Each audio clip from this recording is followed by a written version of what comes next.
Was Raven-Symoné right all along? The explosive truth about African American identity they tried to bury. When Raven-Symoné sat across from Oprah Winfrey in 2014 and said, "I'm not African American, I'm American," the backlash was instant and vicious. Twitter torched her. Think Pieces called her ignorant. But over a decade later, that one sentence has aged like wine in a world that's finally starting to ask, who exactly gets to be called African American? Today, the rise of foundational Black Americans, FBA, and American descendants of slavery, ADOS, is peeling back the carefully packaged labels we've used for decades and exposing a truth that's long been buried.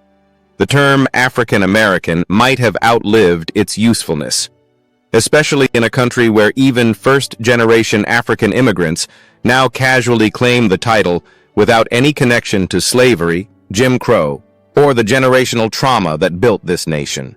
Raven's "I'm American" moment, confused or clairvoyant?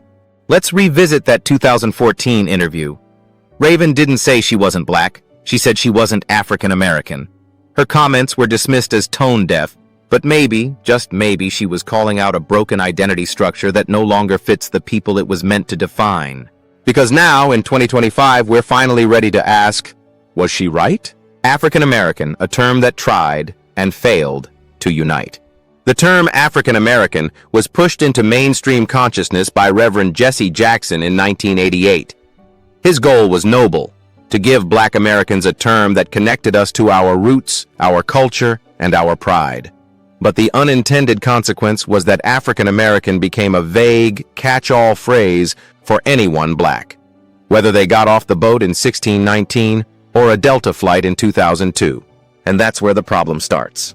Because over the past few decades, there's been a wave of first-generation African immigrants arriving in the U.S., from Nigeria, Ghana, Ethiopia, and beyond. Many of them now claim the African American label, often without fully understanding what it actually means. Some even intentionally blur the lines, knowing that African American in the U.S. carries social capital, historical weight, and access to resources that were specifically designed for the descendants of slavery. They may be African by blood, but that's not the same as being African American in the historical, political, and cultural sense. Look at the White House. Obama and Harris, African American or something else? Take a hard look at two of America's most high-profile African American leaders, Barack Obama and Kamala Harris. Obama's father was Kenyan. His mother was white from Kansas. Barack Obama has no ancestral connection to American slavery. None. Kamala Harris's mother was Indian. Her father is Jamaican. Again, no lineage connected to American chattel slavery. Yet both are labeled African American in history books and mainstream media. Why? Because the label is so broken, so overextended, and so poorly protected, anyone with brown skin and an inspiring story can step into it, even if they didn't inherit the burden. Meanwhile, actual descendants of slavery, the ones whose ancestors bled in the cotton fields, are forced to share their history, their reparations debates, and their identity with people who didn't earn that legacy. First-gen confusion or strategic assimilation? To be fair, many African immigrants arrive in America and truly don't understand the complexities of the label. They don't know about Jim Crow, redlining, or Reconstruction. They don't know the pain behind the pride. But once they figure out the perks, the diversity scholarships, the DEI hiring, the corporate photo ops, suddenly everyone's African American. It's not just confusion, it's strategy. And while we're supposed to welcome everyone under the big black umbrella, a growing number of ADOS and FBA thinkers are saying enough is enough. If you didn't pay the price, why are you cashing the check? DNA don't lie, or does it?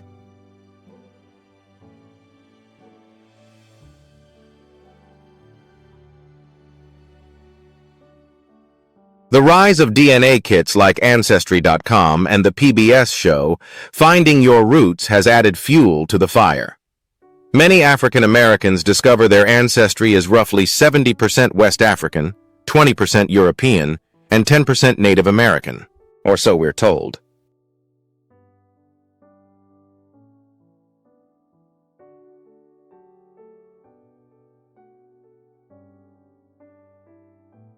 But is that breakdown even accurate?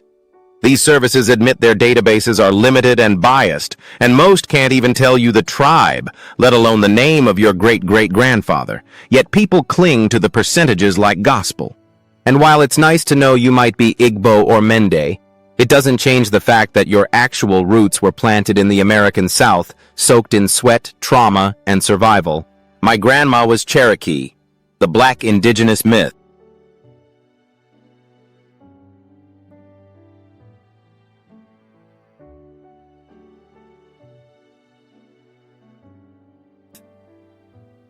Then there's the other side of the identity coin, the I'm Native American claim.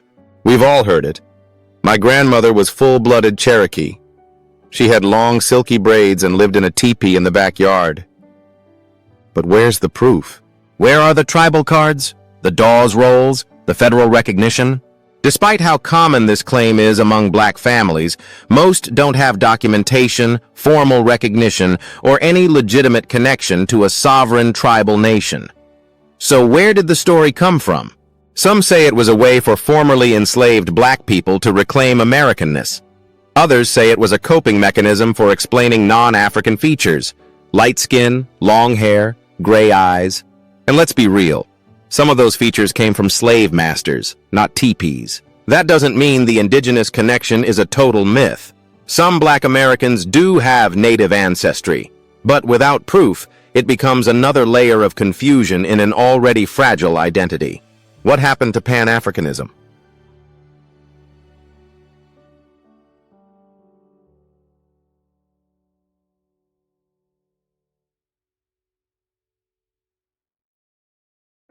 In the civil rights era, Pan-Africanism was the dream.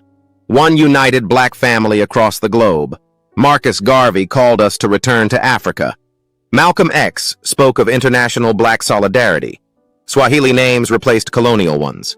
Dashikis replaced suits. But that dream soured when reality hit.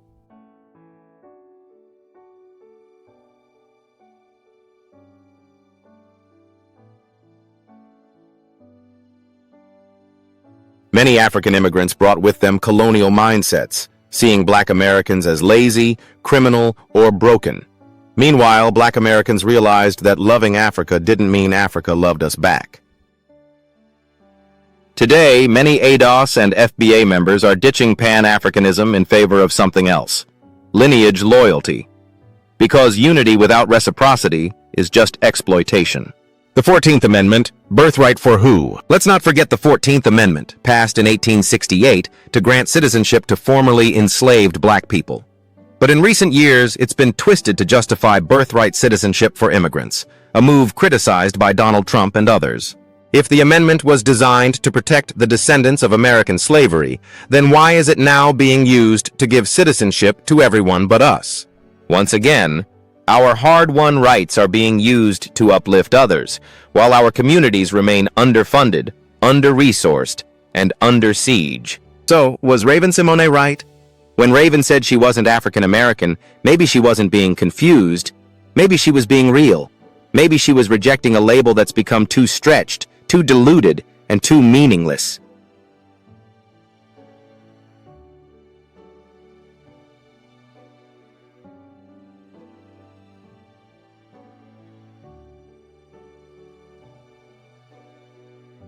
Because let's face it, the first-generation African immigrant who arrived last year is now African American. The Jamaican politician with no ties to U.S. slavery is now African American. The biracial kid with one white parent and no connection to slavery is now African American. And meanwhile, the very people who built this country, who fought in every war, who survived slavery, segregation, and systemic racism, are now expected to share their identity with people who didn't earn it. Maybe Raven wasn't confused at all. Maybe we owe her an apology. Maybe she saw what most of us are just now waking up to. The term African American doesn't mean what it used to mean, and maybe it never did. Disclaimer: this essay is designed to spark critical thought and conversation. It does not aim to disrespect any immigrant group or deny their unique struggles, but it does advocate for truth, lineage recognition, and clarity around the African American identity, especially as it pertains to those descended from American chattel slavery.